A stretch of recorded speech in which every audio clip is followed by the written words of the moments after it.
countries so they wouldn't raise an army. And that's an interesting idea if you think about it. The way it works is something like this. Let's say that Cuba beat us in a war and then sailed up the coast of Baltimore, built a wall around it and said, okay, now we live here. And then all the Cuban military families would be real haughty. They'd be like, don't go off base to play, because, man, it's a drunken capitalist pen with drugs and guns and businessmen. Anyways, we just beat them in a war. See, I don't think that the Cubans would be that uncool. They'd be like, sure, you can go off base to play. I mean, yes, it is a capitalist pen with drugs and guns and businessmen, but how bad can they be? They like our baseball. Mom and Dad, won't you please come home? Oh, I'm tired of spending major holidays alone.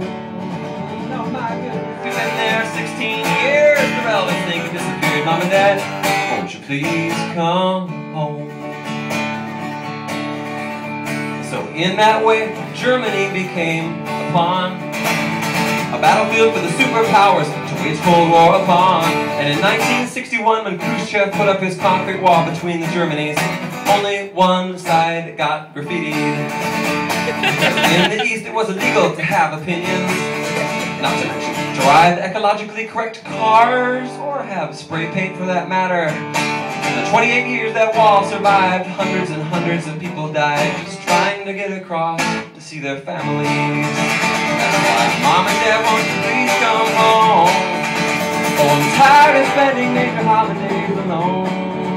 No, my goodness, you've been there 17 years. The relatives think you've disappeared. Mom and Dad, won't you please come home? Now, overseas school teachers get paid a higher wage, and public school teachers right here in Oslo. And on top of that, they get paid living quarters allowance, LQA for short, courtesy of the government, and that took care of all their housing. Now, earlier my Cuba analogy was a little bit unfair. There are some Americans that did take advantage of their cross-cultural opportunities. And the other reason that my analogy did not work is that not only did we occupy Germany, we also occupied Spain, Italy, Iceland, Turkey, Greenland, Cuba, ironically, and most of Southeast Asia.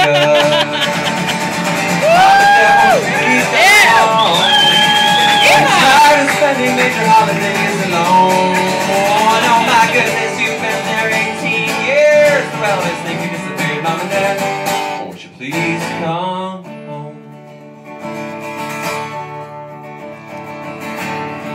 So 55 years later, we're babysitting for the most expensive military in the world. Countries who, in terms of their own economic growth potential, far surpass the United States at this time. And I say, what the fuck is going on?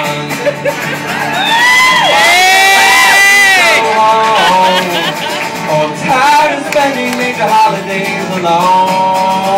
Oh my goodness, you've been there 19 years. The relatives think you disappeared. Mom and Dad, won't you please come home?